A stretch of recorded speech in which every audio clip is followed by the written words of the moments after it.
Just want to welcome everybody to the latest podcast episode of Stay Talking Ish.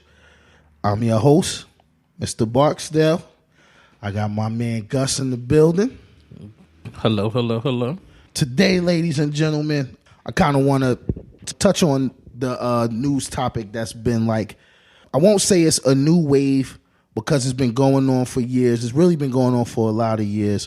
But, just in lieu of the young guy, Tamir Rice situation where he got shot and killed by an officer, the grand jury out in Ohio decided not to indict the officers. Gus, are you familiar with the situation with Tamir Rice? Yeah, when they jumped out on the 12-year-old and shot him. Yeah. Without, verifying if the gun was real. Yeah. I'm really not happy with the decision. I mean, it's really sad. Yeah, I'm not happy with the decision either. And of course, I'm quite sure you heard about the situation with Freddie Gray and, those police officers that were indicted. They went in the trial, and I think they got a couple hung jury verdicts. They got one. Regarding those, what was it, like 6 officers involved with that situation? When they was letting him, they ain't have him strapped into the paddy wagon, and then he, for lack of better words, he broke his neck. Like they was driving reckless, and he slid and broke his neck while handcuffed in the back of the paddy wagon. Yeah, apparently that's a common thing with police officers, give you a nice little rough ride. Yeah. In my experience, I wasn't strapped down into anything in the back of the paddy wagon either. But they didn't drive recklessly to where I would fall off the little metal seat. You slide. No, I don't know. I've never been in one. I'm sorry. Yeah, well, yeah, I never got caught. I was slick with mine. Yeah. So, I'm be honest with you, Gus, man. This situation bothers me, and it perplexes me, and it puts me like in on both sides of the fence sometimes. I don't condone police officers shooting young black males or young white males or young Chinese males or young Latin males or any young males. I don't condone them being shot for no reason or for no recourse or for, unprovocated being shot. But then in the same token, being a police officer is like probably one of the toughest jobs in America these days, especially in an urban area. They deal with a lot of situations that put their life at risk. You really got to put a lot of trust into the dispatchers, into informing you of what you're walking into before you ever walk into it. And, for example, with the Tamir Rice thing, they received a call putting them on high alert before they ever got there. Does that mean you hop out shooting? No. But in the same token, someone puts in an alert that someone's waving a gun and the situation is potentially dangerous. I'm quite sure almost any officer that comes to that scene, especially if they're the first on the scene, maybe their adrenaline's rushing, maybe they're scared. They're thinking they're walking into a situation that could cost them their own lives. Yeah, I see that. My issue with it is, if you've seen the video, yeah, they straight rolled up, hopped out about shot. 10 feet away from the guy and shot him. And it seems, it's 2 seconds. I don't know if he said put down the gun, but that took longer than 2 seconds to say put down the gun. So, but it doesn't seem like he gave the child any prompts, any commands, any redirections, an opportunity to abide by any law. commands. Yeah. Even if it was an adult, I've never been through police training. Yeah, you see a lot of stuff on TV. Yeah. My assumption is, as a citizen, that, if there is no immediate threat of danger to any citizens, that you as a police officer, you don't go straight up to them and be like, well, I was in danger. You stay 100, 150 feet away, use the big horn that you got, hop out, open your door, take cover behind the door, tell them to get down. I don't understand why that was so hard. If you saw the little kid and there was some citizen right next to him and he was pulling out the gun and pointing at him and you didn't know it was a real gun, I get it that you rolled up to him and shot him. But if he's in there by himself with no one else around, you have the space and opportunity to take your time and handle it differently. And you do. And by no means, once again, by my view, am I co-signing what happened to that young man. It's definitely a tragedy. No mother should ever know the feeling of burying their child, especially while their child is still a child. So I'm definitely not co-signing that at all. But I guess what I am saying is all the trainings in the world don't prepare you for the real thing. I get that. Yeah, unfortunately, I grew up in the inner city, and I have a little bias against cops sometimes, and I can't hold it in sometimes. But I understand they have a hard job, and they just want to go home to. Well, most of them just want to go home to their family. That's right. But it really seems like they're really fearful nowadays. I mean, but see, it's like at any moment they fear for their life. Yeah, and so I guess the point where I want to get to with the police brutality piece is not so much singling out certain occasions or certain situations where our young males, our future, because all these guys were younger than us. So I'm going to say our future. And I'm not saying that by losing Mike Brown and losing Freddie Gray and losing even Trayvon Martin that we were losing our future president. But how do we know? Yeah. How do we know where their life was going before it was abruptly taken from them? For me, I want to touch on the root of it. I have my theory of what I think the root of all this police brutality is. And you hear people say, well, they hiring cowards as cops and they hiding behind guns and the badge, but they were really the nerds and the corny guys in school, and now they got some power and they want to flex it. And it's tough because, people say my view is victim blaming, but for the police brutality, at times I want to blame us. And I want to blame us because I want to say how many of us growing up in the city encourage our kids to grow up and become police officers? I don't think we do. How many of us really police our own neighborhood like it was in the 60s and 70s? And not to say police brutality wasn't happening in the 60s and 70s, but what I just want to say is there was more of a communal structure back then. We looked out for our own. If someone was running an illegal act in the neighborhood, if their illegal act wasn't endangering the remainder of the neighborhood kind of policed them on what they were doing in that neighborhood. I kind of understand why not as much policing is happening within the community. It's because I've seen it firsthand, where you have the drug dealer, he sells drugs, he sells crack, he beats other drug dealers up. He might beat up younger kids or whatever, they do their dirt with what young people do. But there was some respect to it. I've seen my mom, my aunts, people in the neighborhood talk to these drug dealers. And the drug dealers gave them respect as an elder. You know what? They knew they were wrong. And whatever that older person said to them, they really didn't pay attention, but they sat there quiet for 5-10 minutes. Got right back to their business. They moved off the block for 5-10 minutes. They knew the older people would go back in the house eventually, and they came back out. Yeah, and there was a certain level of respect. Nowadays, it's no respect. It's hard to police the younger generation because you will get shot, possibly. And no one's going to do anything. The other people in the neighborhood are not going to do anything.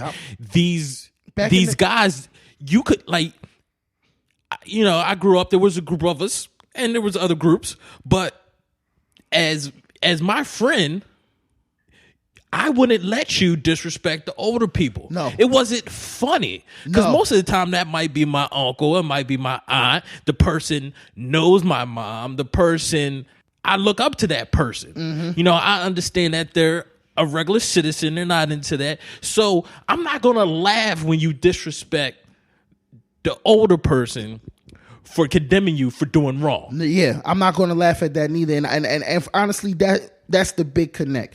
You know, I mean, disconnect. I apologize. You know, when I was younger, it was people in the neighborhood that were stone cold killers, but their kids went to school with me. And these stone cold killers, when they saw my grandmother, gave my grandmother the utmost respect. Stone cold killers that when you would see them in the street, you never see them smile. But when they saw my grandmother and they saw my nanny and they seen other people who worked at the school that I went to, they smiled and they had respect and genuine love for their elders. You know, the respect you got from the older people in the neighborhood was something you wanted. Because you know what? The old head is going to actually come to the corner and tell you to get off the corner before they call the cops. That's right. Because they didn't want to see you locked up. Nope, because they know your mother. And even though your mother might not have been with your father at that time, they knew your father. Your mother and your father grew up in that same neighborhood. They remember when you was born and there was the baby shower for you. Those the old heads that don't want to see you locked into the system. Maybe because they have family members that was locked in the system. They want to keep you away from that. But in the same token, they understand the way the world go. And honestly, I think that's why, and I hate to say it like this, but I think that's why we losing our young males, or our young males is getting beat on and things are happening to them by this police, because our young people have a very serious lack of respect for authority. I grew up with my mother. I didn't have my father in my life. My mother had to be my mother and my father, especially when it came to being a disciplinarian. You know, I've said it to you before, Gus, and I'll say it again. My mother got her doctorate in hands-on ology. The ass whoopings that I got from my mother is why, even to this day, if it's a situation where authority figure is speaking and there's a situation that could be potentially physically dangerous for me, I'm going to stand down. I'm going to get out of that situation. Maybe I'll attempt to reattack that situation from a different standpoint.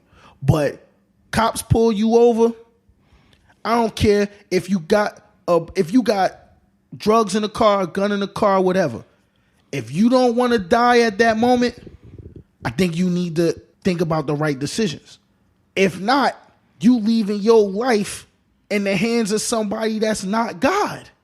Well, I mean, personally, I don't understand it. For me, it just makes logical sense to be respectful to the officer, whether he's right or wrong. Because it's not going to get better if you're disrespectful. That's right. I mean, 9 times out of 10, it's going to be in your best interest to be respectful. You know, by no means would I ever tell another man to cower to another man. But this is the thing, right? It's people that will mouth off at the police and be real crazy with police officers, but scared to fight people in their own neighborhood. Because I think part of it is because I don't know why, but they had this feeling like this cop is not really going to do anything to me. Like, this cop has to uphold the law, and I can curse him out. He works for me. You know, I pay his tax dollars, and you know, he's not going to do anything. Yeah. And if he does something, he's really wrong. Yeah. But do you really want to see what happens when he really does something wrong?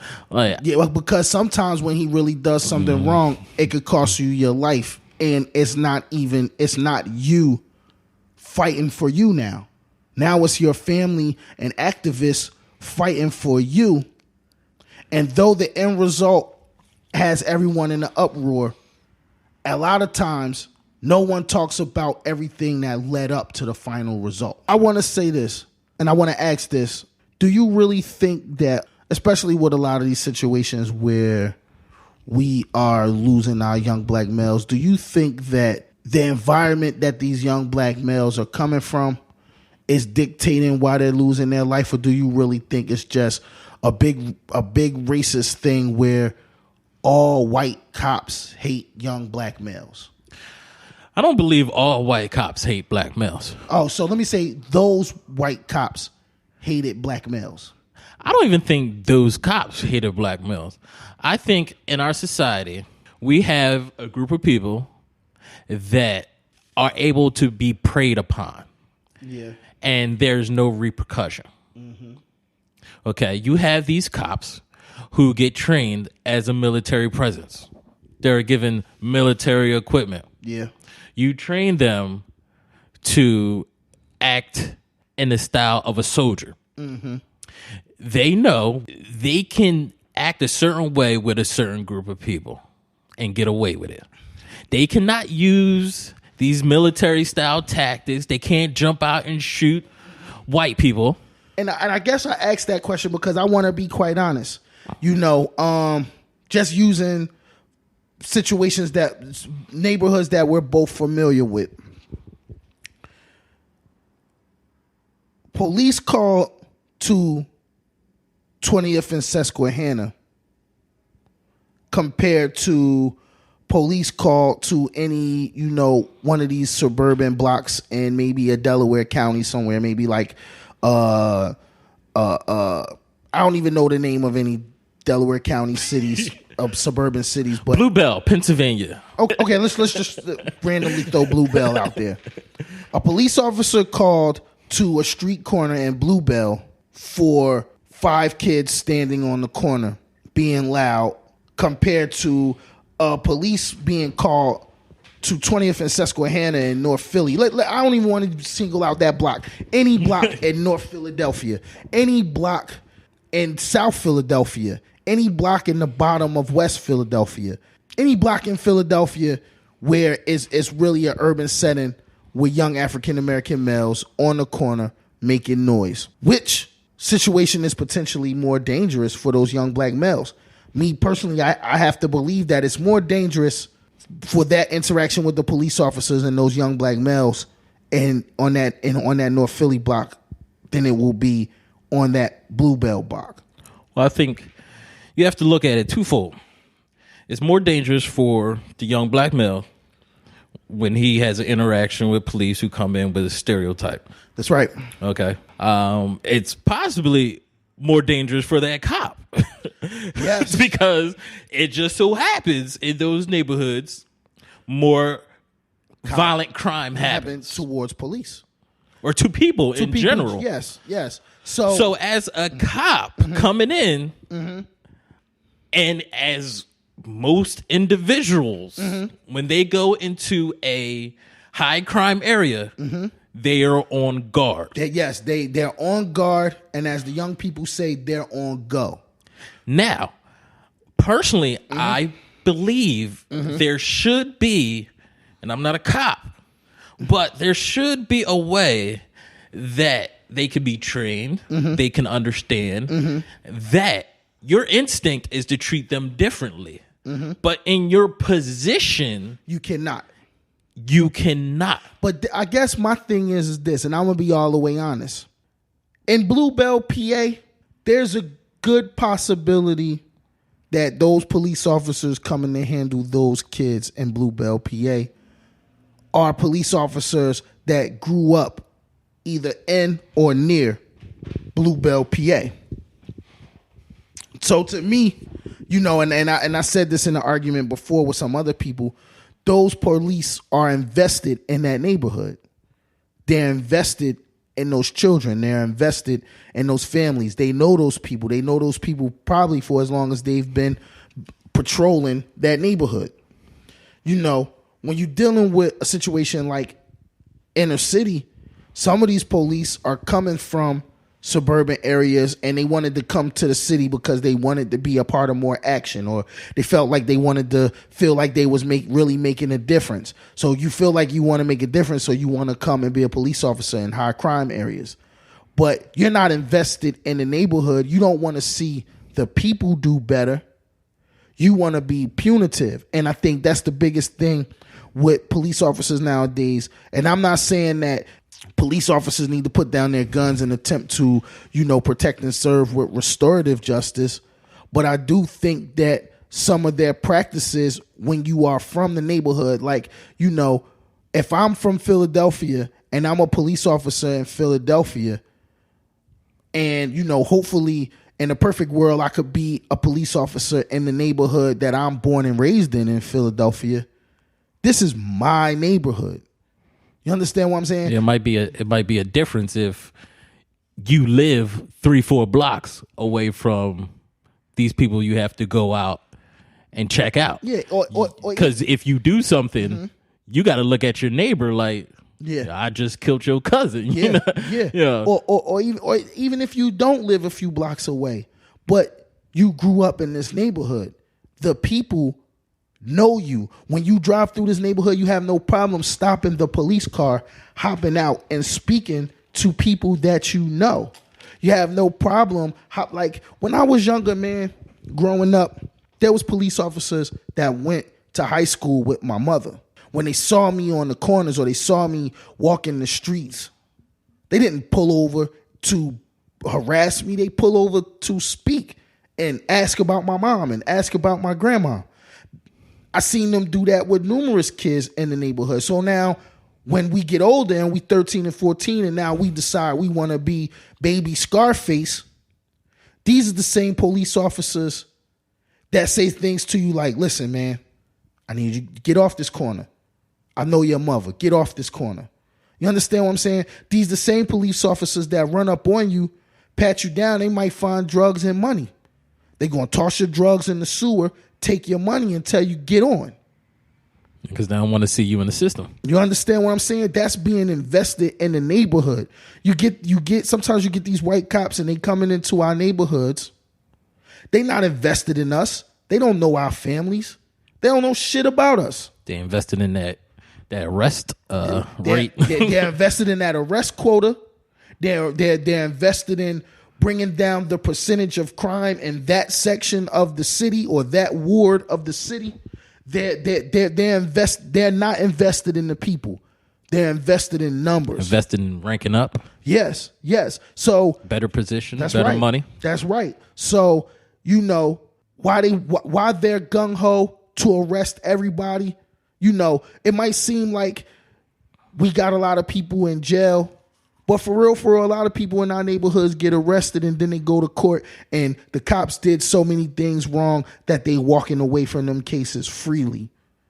But then it's a target on you now because you beat the system once, and you don't have another option to not be back out there in the streets. So now you back a target for the same people you get away from the first time, but now you right back in the mix, and maybe the second time you don't get away. I think maybe the issue is all these marches, all these activists that come into the neighborhood after something happens needs to do it before anything happens. Oh yeah, you gotta understand this, and it's no disrespect to people that I know that's activists. I got a lot of real good friends, but to be quite honest, we adults now, and the biggest thing when you want to save people's lives and you want to prevent things from happening is that you want to be proactive.